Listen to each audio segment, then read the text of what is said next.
Train by day, Kyle Wigginton podcast by night, all day. Cambryn. Yes, sir. Mr. Kyle. What's up, dude? Nothing. Can't complain. Just enjoying a good, it's not Saturday, but Memorial Day. Memorial Day, yeah. Memorial Day Monday. Yeah. It's weird. Podcast on a Monday. I'm normally on Saturdays and Sundays, so it's kind of weird to be here on Mondays doing this. But yeah, it's a beautiful day outside, so. Gorgeous day. Can't complain. Yeah. So Cambryn here makes music. I do. And you have a video online, Come As You Are. Yep. Yeah, it's freaking dope, dude. Appreciate it, man. Shout out to Jeremy and Chateau Rouge, located in Baton Rouge. They've been a phenomenal help over my music career, making videos and just pushing out great content. So just really appreciate them in their studio. They made that one for you? Yeah. They made so I have 3 videos. 2 of them have been directly through the studio, and then one of them was just directly through the director Jeremy, who's directed all of them, but he did that one more independently. So Chateau Rouge is man, I just can't brag about them enough. It's been It's a studio, or like they're just some guys that like to make some music? Oh no, they're a studio, but they're like not a recording studio as in for videos, but like a multimedia type studio. Multimedia type studio, yeah. Where they shoot a bunch of videos and a bunch of content. Oh my bad. You can move it to you. All right, this is better. But yeah, it sounds better. Yeah, already. And move closer. Like I said, you can pull the thing to you if you need to. Oh, cool. Yeah, all these things move. Perfect.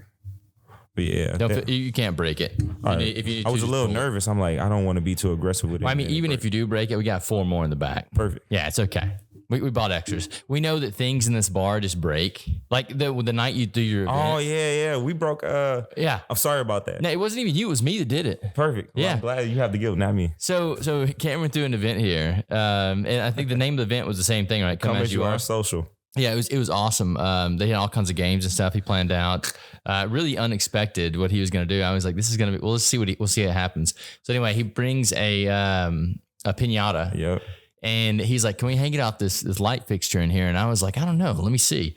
So I reach up and grab the light fixture and just go to pull it down. And when I do, the whole thing rips off the wall. So for the rest of the night, this light fixture is just hanging down. And I was like, you know what? I'll fix it tomorrow. I got to give a shout out to Kyle for letting us host that event, because we checked a bunch of places to try to do it. And we got one place that was able to do it, but their time schedule didn't really align. And then I contacted another bar, and with the quickness, they were like, oh yeah, feel free, come through, entry will be free as long as y'all buy drinks. Come have a good time. Everyone has to be 21 up. It was a perfect night. Me and my friends got super drunk. Someone got piñatas.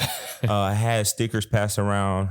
Did an apple bobbing contest. Bobbing for apples, dude. I was like, what in this shit? We bought liquor from the bar and used the funnel to drink it just in the middle of the bar. Can't call it a crowd wave, but I got on a few of my friends' backs, sung my song. Had a hell of a time. So if you're in New Orleans and you need somewhere to just have a good time, you better come to another bar. Which I'm sure if you're watching this, you know about another bar. But if you don't, come to another bar. You damn right. On Ferret Street, another bar. And I'm not referring to that as another bar, but specifically another bar. It's the name of the place, baby. For real. A lot of my friends are super confused when I'm saying, oh yeah, I'm going to another bar. They're like, that's kind of the point of it. Yeah. I'm like, you're not in the loop. No, that's the point of it. You know, it's a funny little thing. So you, that was just like a way for you to meet people that night, right? Yeah. Cause it's crazy you had such a huge turnout. So I'm gonna get into 2 points. So first one is the event was really more so to celebrate the people that have been like in support of me and my music journey.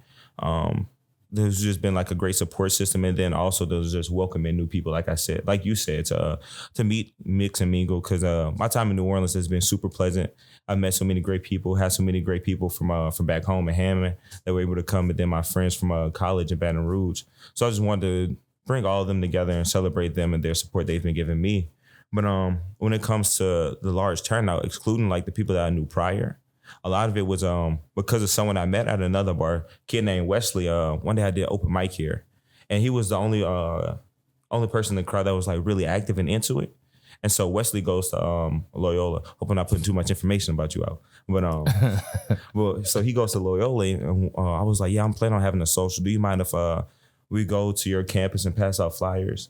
And man, this kid, when I tell you, he was just out there, just in everyone's face, fearless, like, hey, take this flyer, take this flyer, take this flyer. I'm not used to Loyola's culture because it's so much more liberal than what I'm used to at LSU. It's like they're so free spirit, and I think it's like such a beautiful thing because it's not stiff. You can go walk into a library with no shirt on. I'm like, yo, what the? What? A college library without a shirt on, and retwisting your dreads. I'm like, man, this is lit. Like, well, like who does that anyway, though? That's a strange thing to do. it's super strange, but it's cool because you really don't care about nothing, Right. but you still gonna walk the stage, and you're just having a good time in college. And so, make a long story short, Wesley was just like extremely fearless when it came to like putting my name out there for the event, and he didn't. Unfortunately, he wasn't able to even make it, and it wasn't even something for him. It was for me.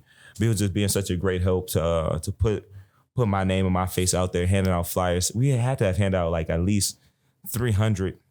Had a great turnout. Yeah. Shout out to Wesley. Hopefully you're going to watch this video. I really appreciate you helping me improve my brand and helping me put together that event. So. Yeah, I think it's what you have to do, man. You have to just kind of like, and it sounds bad to say this way, but just shove it down people's throats these days. There's so much other stuff going on all the time that you almost have to just ram it in their face. That's 100% true. Because people are oversaturated nowadays. Yeah. Especially with music, especially with anything creative. They're like, oh, I've already seen this before. You gotta tell them, well, can I cuss on here? What's up? Can I cuss on here? I don't want to. Yeah, you can cuss in here. You gotta be like, motherfucker, like my shit is better than everyone else's. Check this shit out. Support it, blah, blah, blah. You gotta be a little more, you just have to be a little more aggressive when it comes to telling people about your content and why they should prefer your content rather than someone else's. You don't have to do it in an aggressive way. You just have to be, let me not say, you have to be persistent. Mm-hmm. Be like, yo, check it out. Eventually, you're gonna hit. You don't miss you're not gonna miss every shot that you shoot. Right. But you're 100% gonna miss every shot that you don't shoot. A corny statement, but it's so true. So true. If you don't put yourself out there, you're not like in people's faces, mobile, mixing and mingling, then you're not gonna get far. Well, you also have to like, say what you're gonna be before you can actually be, because you gotta believe it, right? That's what y'all were talking about when we were recording at the Lost. You were like, if you put your mind to it, yeah, and you actually put the energy behind it, you can do it. Yeah, well, it's like this bar, okay? So we reopened after COVID hit, and we reopened. It was under a new name, new brand, same bar. Everything in it was the same. But on the new brand, I was like, let's try something. So what I did was I started telling everyone this was the #1 motherfucking neighborhood bar in New Orleans. And I put that on the receipts and everything. It's on the website. It's on everything. #1 motherfucking neighborhood bar in New Orleans. And bro, I shit you not, people were walking down the street like a year or maybe 6 months after we reopened. They were like, dude, this is the #1 motherfucking neighborhood bar in New Orleans. I was like, it's so great. And we were recently written into an article about one of the hidden gems of New Orleans. So, I mean, you just put it out there, man. And just like, it comes back to you. Who's going to dispute it? Yeah, Like, absolutely. Yeah. people that come here love it. Yeah. No other neighborhood bars have came at us and been like, yo, listen, we challenge you. Right.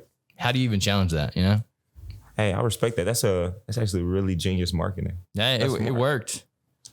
Hey, I'm about to start telling people like, yo, I'm a world-renowned artist. There's people that listen to me in Dublin or something. Do it, man. Hey, they don't know. Yeah, your music's great. I think you're on the right path already. So if you just started saying that, and especially another cool thing about your event that night was you got to meet Knox. Oh man, yeah, shout out to Knox, dude. He's another one of those guys that are just, his music is so phenomenal, superbly talented. Yeah.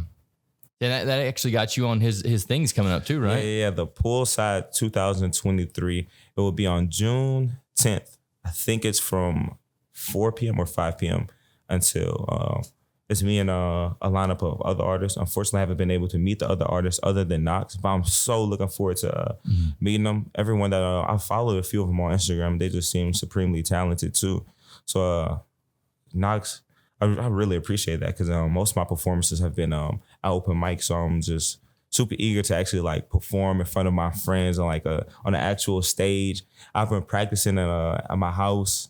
I'm about to get back into doing open mic so I can get back into that mode of performing. Because when I tell you, Kyle, I'm trying to knock people's socks off. I got about like 12 songs in my catalog. I'll probably end up doing 5 or 6. But those 5 or 6 that I'm coming with, I'm trying to have people fucking shit face and be like, man, fucking Cam is the greatest shit since sliced bread. Like I don't want motherfuckers at this performance with the other great artists that will be there too. But I want them to look and be like, damn, we're watching a superstar in the making. Like this is fucking history that we're watching. So I'm just super eager, and I want to give a special thanks to Knox for inviting me to come perform at that. Because it's about to be crazy. Bro, the people that he has coming, it's insane. Like that could be a label right there. He just started his own fucking label. And like that could be, right. I'm telling you, man, like it's in the turnout, it's going to be huge. Like they're going to sell out tickets. So if anyone does want tickets, go to Knox Ketchum on Instagram and there's a link there and you can get tickets. But it's a limited amount of tickets because the space, it's a big space, but it's everyone can't be there. It has open bar there. They're gonna be food vendors there. Food vendors, swimming pool, all kinds of cool shit. And the man. tickets are like $10. Yeah, pretty cheap. So, hey, you don't have anything to do on June 10th. Come out to Poolside 23. Be there, watch some great artists perform, and give a special thanks to Knox for putting this all together. Genius idea. Yeah, it's a recurring thing he's doing too. Oh, this is my first time hearing about it. Yeah, this is his third year doing it. The first year it was like, okay, like the turnout wasn't that great, but the second year, dude, it was fucking packed. And so this year he thinks it's going to be even crazier. So it'll be a good time, man. You'll have a nice time. I'll be out of town, unfortunately. Oh. Yeah, but I'll be there next year for sure. Cause I know they're going to keep doing it, man. It's a cool event. That'd be dope if this ended up becoming, like it starts off very grassroots and then this becomes like something huge. This is a great vision. He's given a bunch of startup artists like a platform to actually feel like get into a festival mode. So I just think this is such a brilliant idea. And I didn't know it happened in prior years, but dude, without a doubt, man, like the things those guys are getting into, like they're the next, man. Because like there's a couple of artists that are already signed with Young Money. Yeah. But I think Knox is trying to kind of do it right on his own route too. Yeah. And there's so many people that are around him that are just so fucking talented. It's crazy. And including you at that. So what got you into music? I owe this to my big brother. One day, this is like 2009. He had just graduated high school. He brought me to the gym for the first time in my life. This is back home in Hammond, the southeastern gym. We're working out. He puts on this song, Brass Monkey, that funky monkey junkie. And I'm like, this is the most infectious song ever. I'm like, I go to third grade the next day and I'm like, oh man, like I can't get the song out of my head. Brass Monkey, that funky monkey junkie. So YouTube is fresh out and I go look up the song and I'm just crazy about it. And I played Brass Monkey for like a week straight. And then I also forgot, I gotta give credit to 50 Cent, Get Rich or Die Trying. I think that's every 2000s child's like first album that they ever saw. And like first album that they were just captivated by. So 50 Cent, Get Rich or Die Trying, Brass Monkey. And then when I was like 12 years old, this one dude, no, I'm sorry, I'm wrong. But yeah, when I was 12 years old, I go to Dollar General and there's this magazine, has 3 artists on it. It says the 2 new white boys of rap and the old man of rap. And it's MGK, Mac Miller, and 2 Chainz. I can't remember what magazine brand this was, but I go home and I check out Mac Miller. And I'm like, yo, this guy's a fucking legend. Mac Miller's good. Mac Miller, it was his song. It was off the album Blue Side Park. Fresh Park Market, I think is the song name. Pretty sure it's Fresh Park Market. And I just fall in love with that song. And I just go crazy. I was just going to a crazy Mac Miller fandom.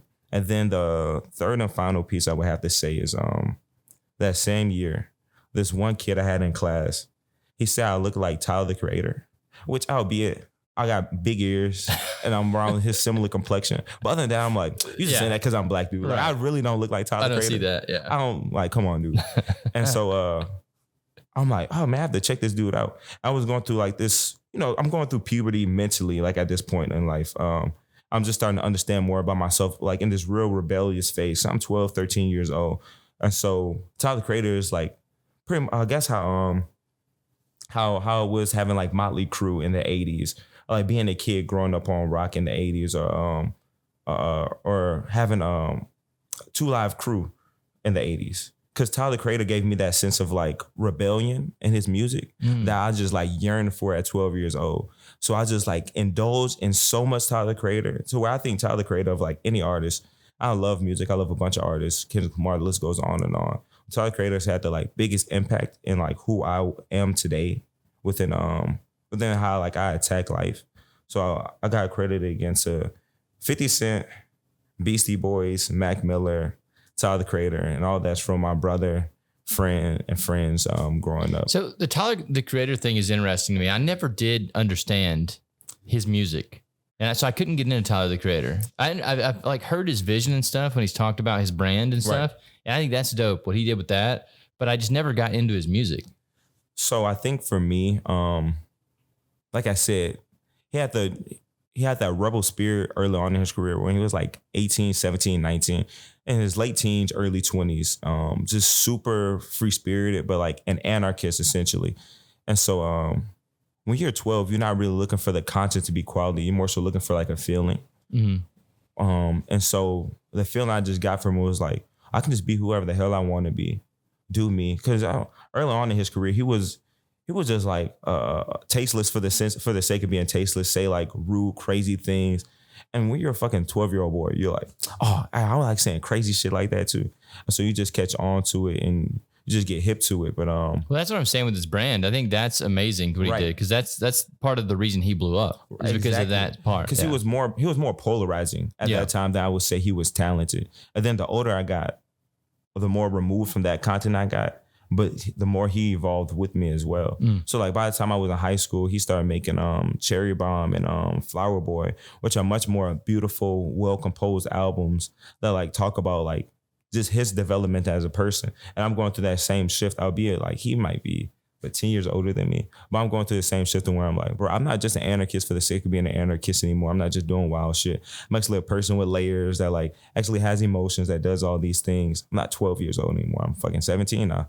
And so I think that's been the main pull factor when it comes to Tyler the Creator with me, that I've been able to grow up with him. Mm-hmm. So like whenever I'm going through something in my, now I'm 23, I could turn on Call Me If You Get Lost or Flower Boy. And I'm like, okay, I can really relate to this, because he's just talking about being a weird black kid and creating his own identity regardless of the cultural stereotypes that may be put around him between other races or people within his same race.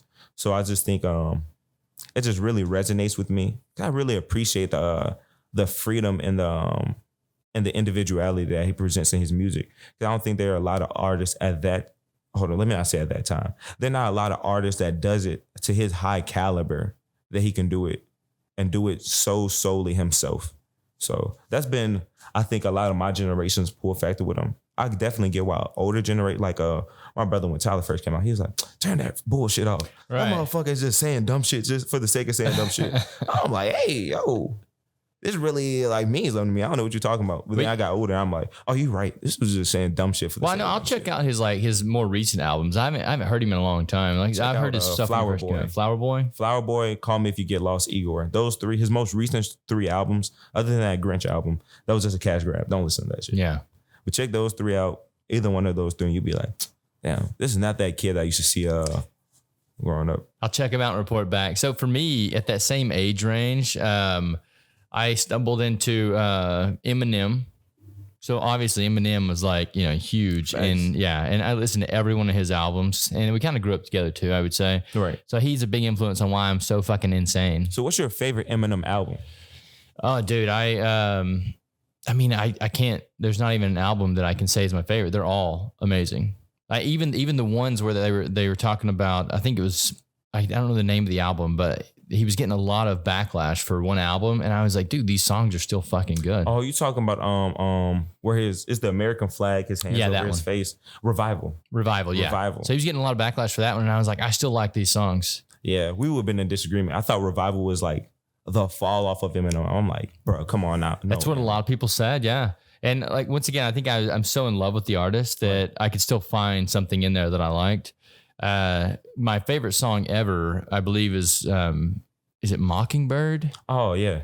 But his daughter? Dude, he has one line. It might be a different song too. So I know you Mockingbird, But he has one line in a lyric that I'll never forget. It says, "More pain inside of my brain than in the eyes of a little girl inside of a plane aimed at the World Trade." Sheesh. That's insane, dude. Incredible. Sheesh. My favorite Eminem song probably would be "Sing for the Moment." Okay, that's a good one. So whenever I was like, again, 12, 13. I can hear it right now, dude.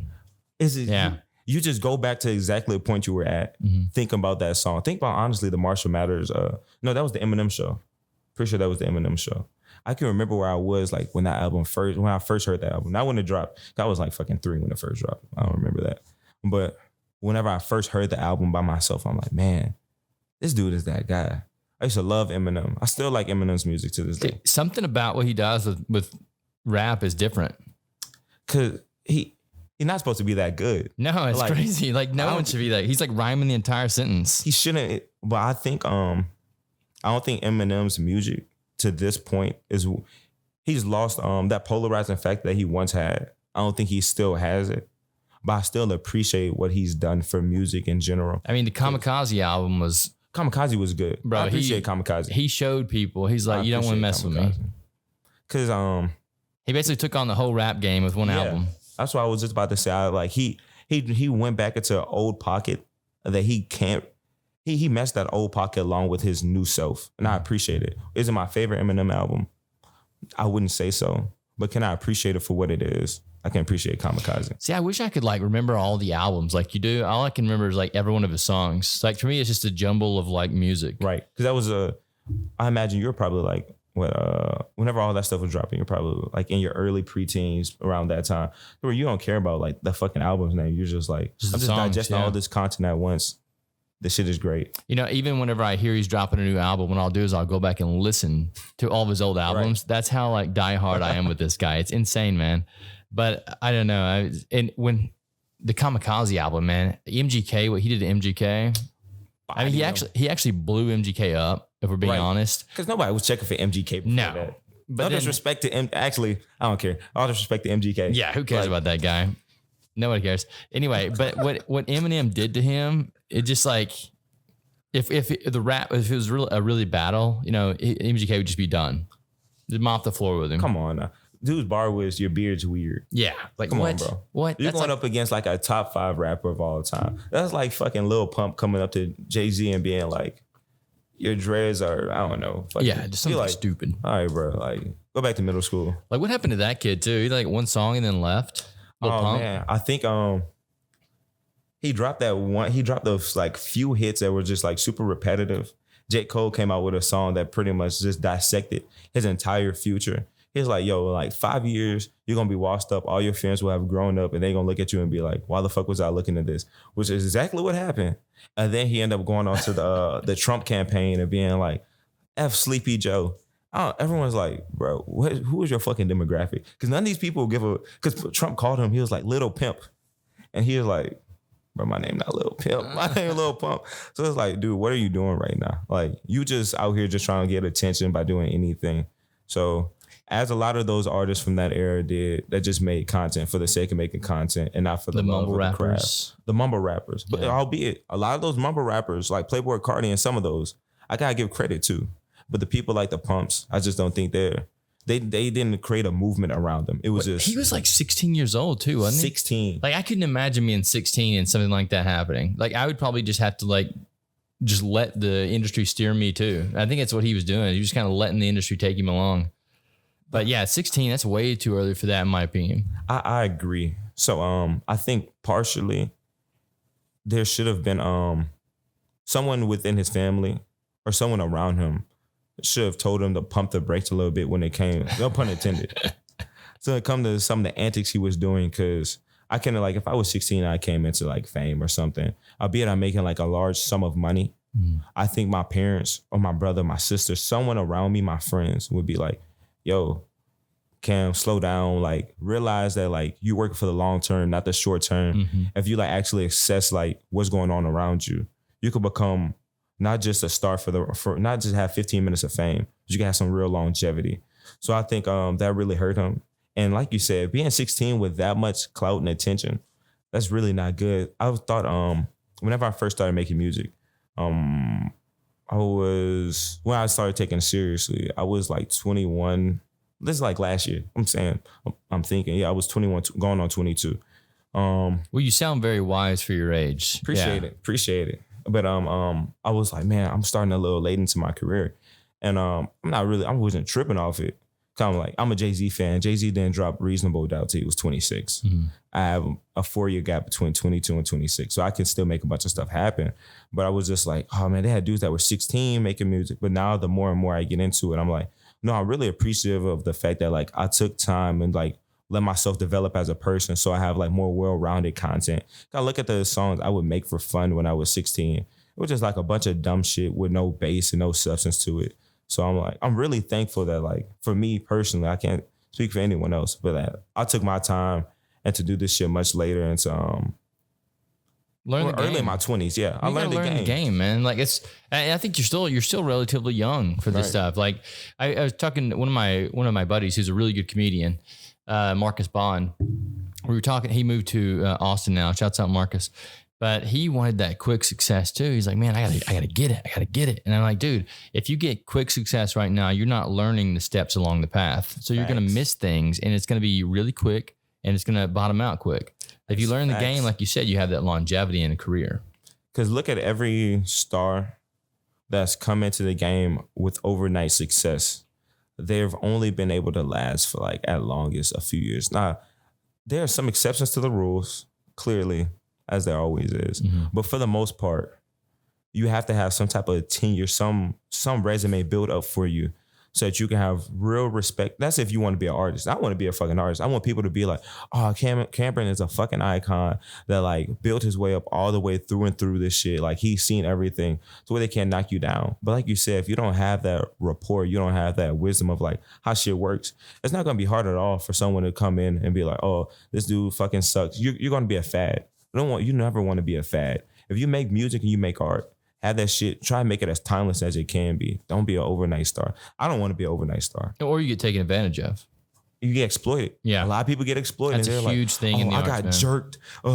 They took advantage of me. And no one feels guilt because they're like, well, you put yourself in the position for all this stuff to happen. Have people around you that care about you and that are wise, even if it's not people that you grew up with. Ideally for me, now I'm going on a tangent real quick. Hope you don't mind. Good. But I look at Drake often, baby. And I really appreciate how Drake built his career up with the same posse that he started off with.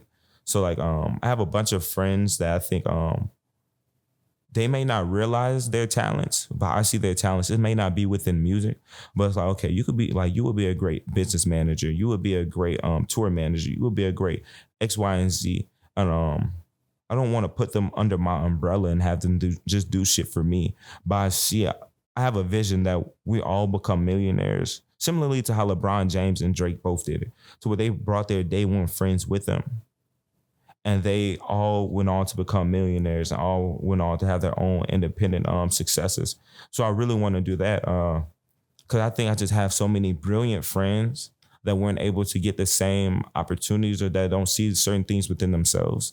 And I think could make us like real fucking legends, because I think we have just so many great people that just go forgotten in life. That's it with anyone and everybody. But I think my friends are like really special, and I want us to become millionaires, y'all. I want us to become billionaires and exploit all the talents that we have. Make use of all the talents that we have, and like leave our fucking stamp. I just have so many great people around me. For example, you. For example, Payson. Like I think Payson, like such a talented artist. Like his voice is so distinct, and like man, he's such a great writer. Yeah, and I just think someone like him, like just has so much unknown potential that like people around him don't realize it. But like you listen to him, you're like, man, you speak like you sing with conviction, you write with such detail. You're fucking brilliant. Like yeah, Payson's good. Yeah, shouts out Payson. Shout out to Payson. If you so he writes his own songs. We've been recording some of his songs in the studio, and we do that like on Wednesdays normally. When we were gonna do like this cool another mixtape. Yeah, we're gonna do an exercise. We still might do it. But we gotta take a break for a little bit. But we we're doing this exercise where we're sending out one beat every week and we're going to see like who writes to it and stuff. So we weren't expecting Payson to write anything because most of Payson's music is like alternative country type stuff. I guess what you would say. Payson comes in with lyrics written for this rap song and just fucking blows our minds. Like the guy is such a good writer. And I was taken aback because I'm like, this dude not gonna like, he's not about to rap on this. I'm thinking he's gonna come in and sing, like do the hook or the melodies for it. I'm blown away. The song is just phenomenal. He's dissecting his outlook on rap and on how the rap game has like influenced him in his life and his appreciation for hip hop culture and just things I'm like, man, what? Like bars out the ass. I'm like, bruh, this motherfucker is really talented. Like if he wanted to be a rapper, you could be a rapper. If you want to be a singer, you could be a singer. But whatever you want to do, if you put your mind to it, you can do it. Because this is like real skill. To say he had a week to come up with that, it's fucking impressive. That was really impressive. He texted me that week. He's like, dude, why don't you give me a 3-minute beat? I can't write to 3 minutes. And I was like, bro, you're supposed to be writing one verse. The shit that he came up with in that one verse was enough for me. Oh, he's like, so good, man. Wait, what? I have my AirPods on. I'm like, hold up. I gotta take this shit out. But like, what do you think that is, man? Why do some people just have a way with words, you know? I think like, you think his brain's wired differently or what? Because it's kind of the same way with Eminem. Like when he does things with words, I'm like, how? I think it's through experience, through life experience. Like I don't know Payson's life story or whatnot. I'm not sure, but I just think certain people just have they're just wise beyond human comprehension. Because you could tell within his writing that he's deep. He's such a deep philosophical person. Mm-hmm. And I don't know how he got it, but I just think I don't know if it's from experiences or it's from like God or like what the fuck happened. Maybe it's like the Pop-Up Girls. Yeah, like some concoctions thrown into his pot whenever he was being made. Mm-hmm. And it was like, fuck, this guy's just a fucking super deep thinker that's superbly talented when it comes to writing. But Payson is... Yeah, some of the songs that we've been recording of his, they're incredible, man. Like, I can't do him justice mixing his work. Like, I need someone who can actually manipulate audio to come in and you know, man, you do a good job though. Why? You know, I give yourself credit. You do a good job. I'll tip my hat off to you. Well, thank you. I press record. Hey, I couldn't press record. I'd be over there like, yo, where the fuck is the fucking record button? Yeah, I know that this thing right here goes into this, and then you do this, and audio goes in there.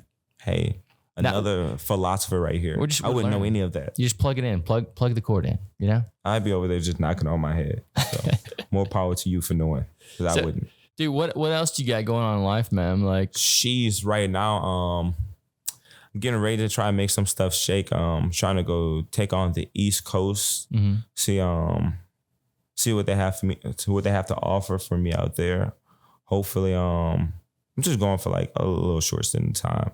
Just go check it out there. I've never actually toured out there like in large. I've gone out there a few times, but I've never actually like just gone to explore like everything that it has to offer. Mm-hmm. So I just want to go check that out for a little bit, see what they have to offer, because I don't think a lot of my music, I'm not sure if it'll resonate out in Louisiana. Because I more so make alternative hip hop, I would say. So I don't think this is my set demographic. I've met some great people over my 23 years in Louisiana.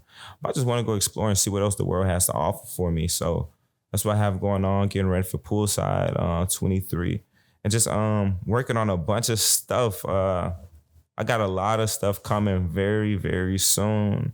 And I'm super eager and ambitious about it. Cause I just think I'm in a certain pocket right now to where I've never felt this liberated. Mm-hmm. Staying out in New Orleans, I've met so many good people that have given me such great energy that have just inspired me. And that inspiration is just manifesting every day within my music.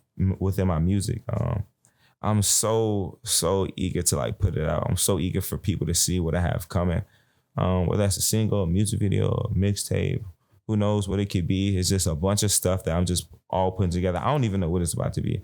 I just know that it's about to be fucking great. That's the only thing I know about it. I'm just so ambitious about showing the world what I have to offer. Cause fuck, I'm 23. I got a lot more life to do.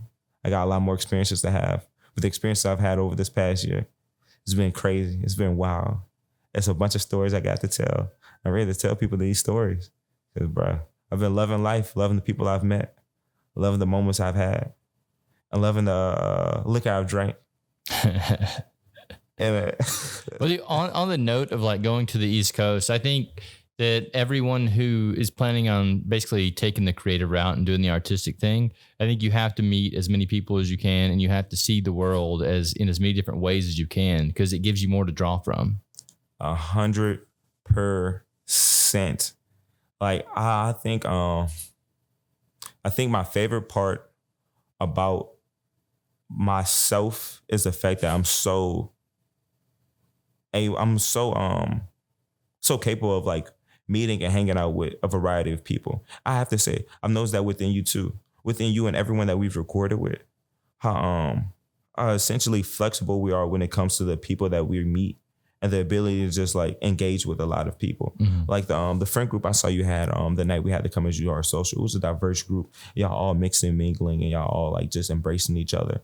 I think, like you said, that's an essential quality that people need to have when it comes to like just trying to enhance themselves, whether that's with music, whether that's with anything that you like want to pursue in life. And that's probably my favorite thing about myself, because I'm just like, if I didn't just put myself out there, I wouldn't be able to meet you, wouldn't be able to meet the crew that you've introduced me to. And you never know what opportunity could be right in front of you, just off taking a chance, taking a risk, going someplace that you weren't, stepping outside your comfort zone and just living life boundless. So yeah, it's people that drop the ego. That's a big part of why they can't, talk to anyone. And this city's helped me a lot with that, because this city's such a diverse place. Where I grew up in Arkansas. There's like not that much diversity there. But coming to this city, I've realized that, we're all just fucking humans. Facts. I couldn't agree more. I think New Orleans is, don't get me wrong, I want to leave New Orleans. I want to leave Louisiana, explore more. But for what New Orleans has been able to give me, give the people around me, I can't do anything but give New Orleans its flowers. Because New Orleans is such a grassroots city that's so community based and it's so diverse. Like you can be from fucking Seattle, move down here, and then have an idea and it flourish while you're out here. I don't think there are many cities to where you can just pull in so many people and just let those people be engulfed in your culture while also embracing them and their culture that they're trying to bring down here too. So I just think New Orleans is a city like no other. Mm-hmm. And you get to just meet so many great people. Like, I'm from Hammond. And Lord knows I love Hammond. I think Hammond is like the fucking cream of the crop. And I talk about Hammond every day if I could. I'll talk about Hammond for this podcast. We could just change it. We could change up everything we talk about, erase it, and just talk about Hammond for like another 5 hours. But I won't do that.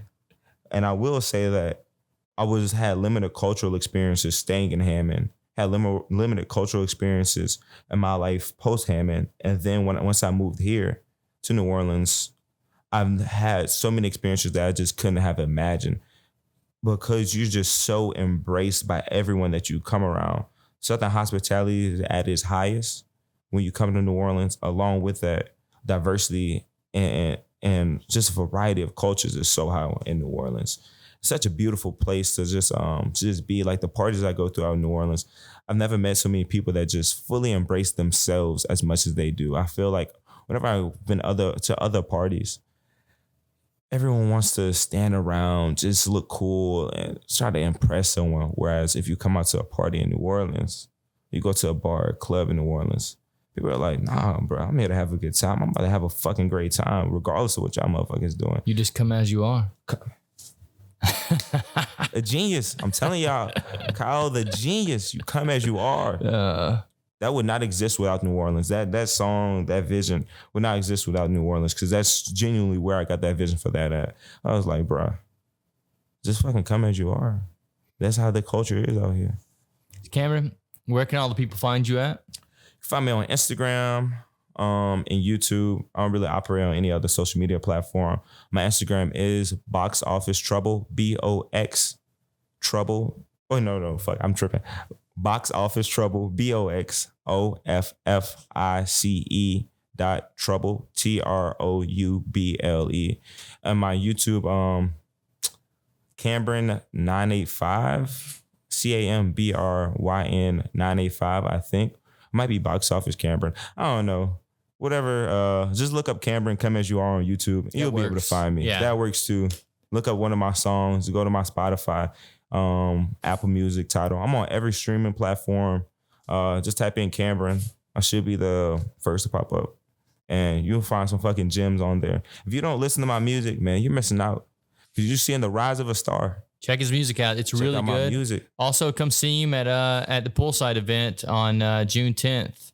Get tickets at Knox Ketchum's Instagram page. Poolside's about to be crazy, man. It's about to be a blast. Shout out to Knox again. Poolside, June 10th. Tickets are $10. You got $10. You'll be wasting that $10 going to see an expensive ass movie. You'll be wasting that $10 going to get a fucking inflated McDonald's burger with some fries and a drink that you're not even going to enjoy. So come out, spend that $10, come see some great artists, come see history be made, and just have a good time. They have food vendors. They have an open bar. So you can get wasted. You can see performances. You can get food. Now, all that's going to probably cost more than $10 with the food and the bar. But hey, let's say it's fucking $25. You had the time of your life for $25, bruh. Hey, that's a genius idea. It's a good time, guys. Thanks for coming in today, Cam. Appreciate you, Kyle. Hell yeah, man.